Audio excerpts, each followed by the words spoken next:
अर्चनीय वंदनीय सदगुरुदेव, पूजनीय संतजन, लोग खूब तीर्थाटन जाते हैं, रात दिन पूजा करते हैं, ध्यान करते हैं, विभिन्न ग्रंथों को पढ़ते हैं, लेकिन कभी आपने विचार किया है कि इसका लाभ कब और कैसे प्राप्त होता है? यदि स्वस्वरूप चेतन आत्मा को ठीक से नहीं समझा तो उसका बहुत ज्ञानी होना क्या अर्थ रखता है? काम, क्रोध, लोभ, चिंता, शोक, मोह, अहंकार आदि मन के मैल है और चोरी, हत्या, व्यभिचार, झूठ, कपट, छल आदि दुष्कर्म हैं। यदि ये सब जीवन से दूर नहीं हुए तो तीर्थों में भटकने से क्या लाभ होगा? यदि विषयों की गंदगी में डूबा है, मन की अशांति बनी हुई है और स्वस्वरूप को नहीं समझा गया और न उसमें स्थिति हुई तो ध्यानी कहलाकर क्या लाभ हुआ? निज तत्व को जाना नहीं, ज्ञानी हुआ तो क्या हुआ? मन का मैल, काम आदि चिंता, शोक, मोह, मादादि है, दुष्कर्म से छूटा नहीं तो तीर्थ गया तो क्या हुआ? विषयों में मन आसक्त है, अशांतता छूटती नहीं, निज तत्व पहचाना नहीं, ध्यानी हुआ तो क्या हुआ? मन में छल है, कपट है, क्रूरता है और अभिमान से मन लबालब भरा है। विनम्र होकर सत्संग में नियमित रहकर उन्हें निकालने का दृढ़ व्रत नहीं लिया तो पूजा पाठ करने से क्या लाभ हुआ? काव्य और संगीत का रस लेने के लिए रोचक, भयानक एवं अनेक रसों को मतवाला होकर गाता फिरता तो क्या लाभ हुआ? उसका गायन, आलाप तब सार्थक होता है जब निर्मल आत्म तत्व का गीत नहीं गाया जाए। बाहरी सारा ज्ञान और सारी भौतिक उपलब्धियां मनुष्य के मन को बहिर्मुख और चंचल बनाती है। उसका फल होता है हृदय की अशांति, अभाव, अवसाद, पीड़ा।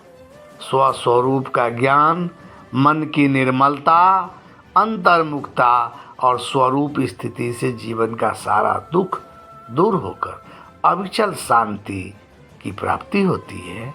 अतएव यदि वह काम न किया गया तो सारा ज्ञान, विज्ञान और सांसारिक उपलब्धियां सब व्यर्थ है। कहते हैं कि निज तत्व पहचाना नहीं, ध्यानी हुआ तो क्या हुआ? छल, कपट, कुटिल, कठोरता, अभिमान से परिपूर्ण है, सत्संग व्रत ठाना नहीं, पूजा किया तो क्या हुआ? रोचक, भयानक, रसिक रस गाता फिरा अलमस्त है, निर्मल तत्व गाता नहीं, तानी हुआ तो क्या हुआ? तो परमात्मा सबके अंतर्घट में ही मौजूद है। वह किस प्रकार रहते हैं? क्या राम और कृष्ण के भीतर भी परमात्मा रहते थे? चमकता आत्मा देखो चमन गुलजार अंदर में, उसी की रोशनी छाई व्यक्तिगत सर्वथामों में। वही ब्रह्मा के अंदर में, वही शिव शक्ति के अंदर, वही गण यक्ष के अंदर, वही सारे सिकंदर में, वही मुमताज के अंदर, वही है बादशाहों में, वही है कृष्ण के अंदर, वही है रामचंद्र में। निर्मल निज तत्व है सुंदर, वही सारे मनिंदर में, वही है सर्व का दृष्टा, वही सबके निरंतर में। हे संत जनों, देखो सबके शरीर उद्यान में ज्ञान स्वरूप चेतन आत्मा ही ज्योतिर्थित हो रहा है। सब जगह व्यक्तिगत सबके शरीर मंदिर में उसी का ज्ञान प्रकाश फैला है। वही ब्रह्मा के भीतर है, वही शिव और पार्वती के भीतर रहा है, वही यक्षगण के भीतर रहा और वही सभी सिकंदर जैसे बड़े बड़े लड़ाकू तथा लुटेरों के भीतर रहा है। वही दरिद्रों के भीतर है और वही सम्राटों के भीतर है। वही श्री कृष्ण के भीतर रहा और वही श्री रामचंद्र में रहा। सदगुरुदेव कहते हैं कि अपना स्वरूप आत्म तत्व ही सर्वोत्तम है। वही सारे महान आत्म संयमी मुनियों एवं सभी महात्माओं के अंदर है। जीव ही सबका दृष्टा है और सबके स्थिर अस्तित्व के साथ है। मैं के रूप में शरीर में विद्यमान चेतन तत्व ही आत्मा है, स्व है, खुदा है, ब्रह्म है। वही सब घटों का प्रकाशक है, वही अपना अस्तित्व है।